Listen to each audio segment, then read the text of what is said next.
నెల్లూరు జిల్లా రాపూరు షాదీ మంజిల్ నూతన కార్యవర్గం ఏర్పాటు ఉత్తర్వులు వెలువడడంతో తిరుపతి పార్లమెంటరీ మైనారిటీ ఉపాధ్యక్షుడు షేక్ ముక్తార్ ప్రెస్ మీట్ నిర్వహించారు. ఆయన మీడియాతో మాట్లాడుతూ ఎమ్మెల్యే కురుగొండ్ల రామకృష్ణ ఆశీస్సులతో ఈ రోజు రాపూరు షాదీ మంజిల్ 5 మందితో కూడిన నూతన కార్యవర్గ సభ్యుల జాబితా విడుదలైందని, కూటమి ప్రభుత్వం అధికారంలోకి వచ్చినప్పటి నుంచి రాష్ట్రంలో కమిటీల ఎంపికలో పారదర్శకత ఉంటుందన్నారు. అభివృద్ధి చేసే వ్యక్తులే కార్యవర్గ సభ్యులుగా ఎంపిక అవుతున్నారన్నారు. అందులో భాగంగా షాదీ మంజిల్ అభివృద్ధి పదంలో నడుపుటకు నేను సరైన వ్యక్తినని, ప్రెసిడెంట్గా నన్ను ఎంపిక చేయడం సంతోషంగా ఉందన్నారు. ఈ నూతన కమిటీ ఎంపికకు కారకులైన ఎమ్మెల్యేకి, స్థానిక టీడీపీ నాయకులకు ధన్యవాదాలు తెలిపారు. మాపై ఉంచిన నమ్మకాన్ని, ఈ బాధ్యతను వమ్ము చేయకుండా కమిటీ 5 మంది సభ్యులము సమన్వయంతో కష్టపడి పనిచేసి షాదీ మంజిల్ అభివృద్ధిలో తోడ్పడతామని హామీ ఇచ్చారు. రాపూర్ షాదీ మంజిల్ నూతన కమిటీ సభ్యుల వివరాలు: Shaik Mukhtar Shadi Manzil president, Shaik Khader Basha vice president, Shaik Rasool Ahmed secretary, ST Sadiq Khan joint secretary,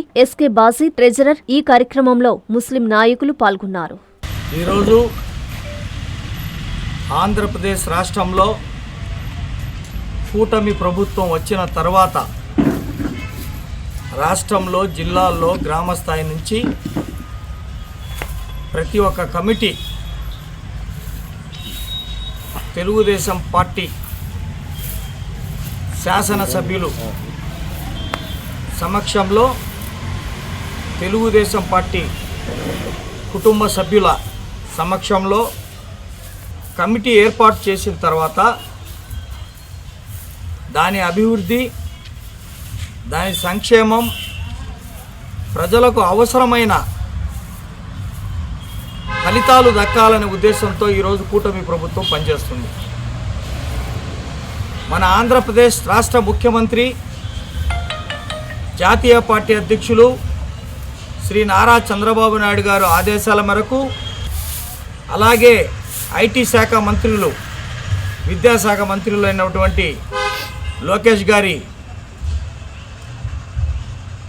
ఆధ్వర్యంలో, అలాగే Janasena party deputy CM Shri Pawan Kalyan గారి దూరదృష్టితో అన్ని కమిటీలు ఏర్పాటు చేసి అన్ని గ్రామాల నుంచి, జిల్లా నుంచి రాష్ట్ర స్థాయి వరకు కూడా కులాలకు, మతాలకు అతీతంగా అభివృద్ధి చేయాలన్న ఉద్దేశంతో ఈరోజు రాపూరు మండలం, రాపూరు పట్టణంలో షాదీ మంజిల్ ముస్లిం మైనారిటీకి సంబంధించి ఈద్గా, అగర్తకోట మేనేజింగ్ కమిటీ మరియు షాదీ మంజిల్ దర్గా ఉంది. దాని భాగంలో షాదీ మంజిల్ కమిటీ గత 1995 నుంచి ఉంది. ఒక్కొక్కరు వచ్చారు, ఒక్కొక్క రకంగా కమిటీ ఏర్పాటు చేసుకున్నారు, అభివృద్ధి చేసుకుంటూ వెళ్ళారు. మరి ఈరోజు మన ప్రియతమ నాయకులు, వెంకటగిరి హిట్రిక్ శాసన సభ్యులు, పెద్దలు, గౌరవనీయులు, మా గురువర్యులు శ్రీ కురుగొండ్ల రామకృష్ణ ఆదేశాల మేరకు ఈ ముస్లిం కమ్యూనిటీకి సంబంధించిన ఈ షాదీ మంజిల్ను అభివృద్ధి చేయాలి. పూరు పట్టణంలో ముస్లిం కమ్యూనిటీ ఎక్కువ ఉంది. షాదీ మంజిల్లో ఇంకా ఏమన్నా సౌకర్యాలు కావాలన్నా ఏర్పాటు నేను చేస్తాను.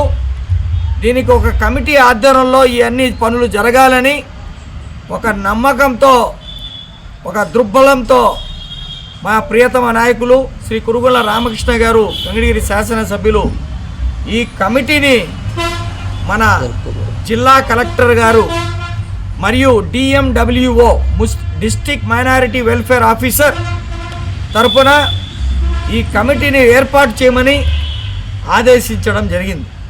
ఈ పదవి చిన్నదా పెద్దదా అనేది కాదు,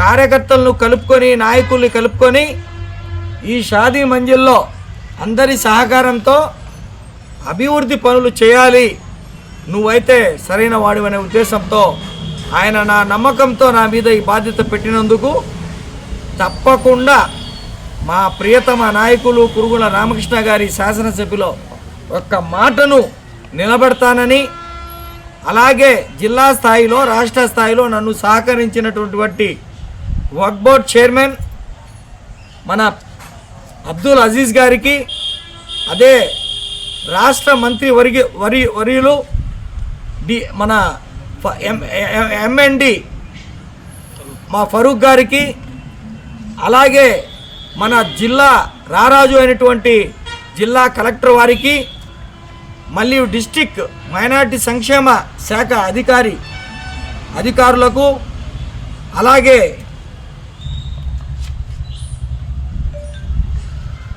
మన రాపూరు మండల మెజిస్ట్రేట్ ఎంఆర్ఓ గారికి, ఆయన వెంటనే ఈ విధంగా సమస్య చెప్పిన వెంటనే ఆయన గంటలోనే ప్రొసీడింగ్ ఇచ్చి సహకరించినందుకు ఆయనకు కూడా, ఎంఆర్ఓ గారికి కూడా నేను ప్రత్యేకంగా ధన్యవాదాలు తెలియజేసుకుంటున్నా.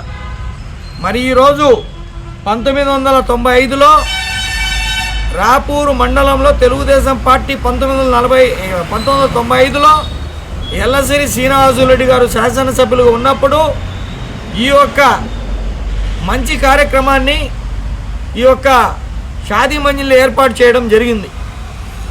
రాపూరు ముస్లింలలో చాలామంది పేదవాళ్ళు ఉన్నారు, కనీసం బాడు కూడా కట్టుకునే పరిస్థితి లేదు, బయట చేసుకోవాలంటే అధిక ఖర్చులు అవుతున్నాయనే ఉద్దేశంతో ఈ షాదీ మంజిల్ని నిర్మించడం జరిగింది. దాని తర్వాత అటు ఏ ప్రభుత్వాలు కూడా ఈ షాదీ మంజిల్ని అభివృద్ధి చేసిన ఘనతే లేదు.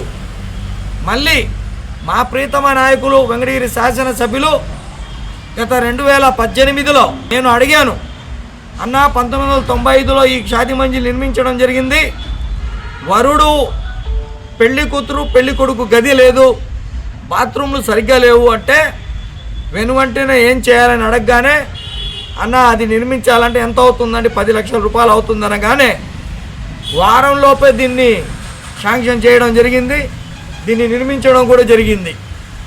అంతేకాకుండా 1995లో నిర్మించిన ఈ షాదీ మంజిల్ లోపల అభివృద్ధి ఏం జరగలేదు. పురాతనంగా ఉండడం వల్ల పైభాగం స్లాబు వర్షాకాలంలో ఉరుస్తూ ఉండడం వల్ల దానిలో నుంచి నీళ్లు రావడం వల్ల ఫ్యాన్లు కాలిపోవడం, నెలకు ఒకసారి ట్యూబ్లైట్లు కాలిపోవడం, కరెంటు షార్ట్ సర్క్యూట్ జరగడం జరుగుతుంది. కాబట్టి దీనికి ఇది కేవలం ఇప్పుడు కలెక్టర్ గారి ఉత్తర్వుల ప్రకారం ఈ యొక్క కమిటీ ఈ రోజు నుంచి షాదీ మంజిల్ కమిటీ ఏర్పాటు చేయడం కోసం తెలియచేయడం కోసమే ఇది అధికారంగా తెలియచేయడం కోసమే కలెక్టర్ గారి ఆదేశాల మేరకు. దీని తర్వాత మా ప్రియతమ నాయకులు శ్రీ కురుగుండ్ల రామకృష్ణ గారి ఆదేశాలతో మరి అలాగే జిల్లా నాయకుల సహకారంతో జిల్లా అధికారులతో త్వరలో అధికారంగా మండల నాయకులు, పట్టణ నాయకులు, తెలుగుదేశం పార్టీ కార్యకర్తలు, కుటుంబ సభ్యులతో కలిసి ఇక్కడ ఒక కార్యక్రమాన్ని ఏర్పాటు చేసుకుని ఈ కమిటీకి ఈ షాదీ మంజిల్కి ఏం కావాలో అభివృద్ధి కార్యక్రమాలకు ప్రతి ఒక్క విషయాన్ని శాసనసభ్యులకు, మంత్రులకు తెలియచేసి జిల్లాలో ఉన్న మంత్రివర్యులు, దేవాదాయ శాఖ మంత్రివర్యులు శ్రీ ఆనం రామనాయుడు గారు కానీ, మైనార్టీ శాఖ మంత్రులు ఫరూక్ గారు కానీ, మా ప్రియతమ నాయకులు కురుగుల రామకృష్ణ గారితో కలిసి ఈ షాదీ మంజిల్ యొక్క అభివృద్ధికి మా కమిటీ ద్వారా నేను ముందుకు తీసుకెళ్తానని మనస్ఫూర్తిగా కోరుకుంటున్నాను. అమ్మ చూపించే ఆప్యాయత, నాన్న కురిపించే ఆత్మీయత. ఎల్లవేళలా నెల్లూరు నారాయణ రెసిడెన్షియల్లో కెరీర్ బేస్డ్ ప్రోగ్రామ్స్తో స్కిల్ బేస్డ్ స్టూడెంట్స్గా మార్చడమే లక్ష్యంగా ఈ టెక్నో, ఒలింపియాడ్, సివో స్పార్క్ మరియు మెడి స్పార్క్ వంటి ప్రతిష్టాత్మక ప్రోగ్రామ్స్తో నెల్లూరులోనే మరెక్కడా లేని విధంగా అత్యుత్తమ శిక్షణ, బెస్ట్ స్టడీ మెటీరియల్తో, ఏసీ డిజిటల్ క్లాస్ రూమ్స్తో, హెల్దీ అండ్ హైజెనిక్ ఫుడ్తో, 24 గంటలు మెడికల్ అండ్ సెక్యూరిటీ ఫెసిలిటీస్తో, స్పోర్ట్స్ అండ్ గేమ్స్తో పాటు యోగా, జిమ్ మరియు స్పోర్ట్స్ క్లబ్. భవిష్యత్తులో ఐఐటి, జేఈఈ, నీట్, సివిల్స్లో టాప్ ర్యాంకులే లక్ష్యంగా స్టేట్ మరియు సిబిఎస్ఈ సిలబస్తో అత్యుత్తమ శిక్షణ నారాయణ సొంతం. బాలబాలికలకు వేరువేరుగా హాస్టల్ వసతి కలదు. అడ్మిషన్లకై సంప్రదించండి. Narayana residential schools, Dhanalakshmipuram, Nellore.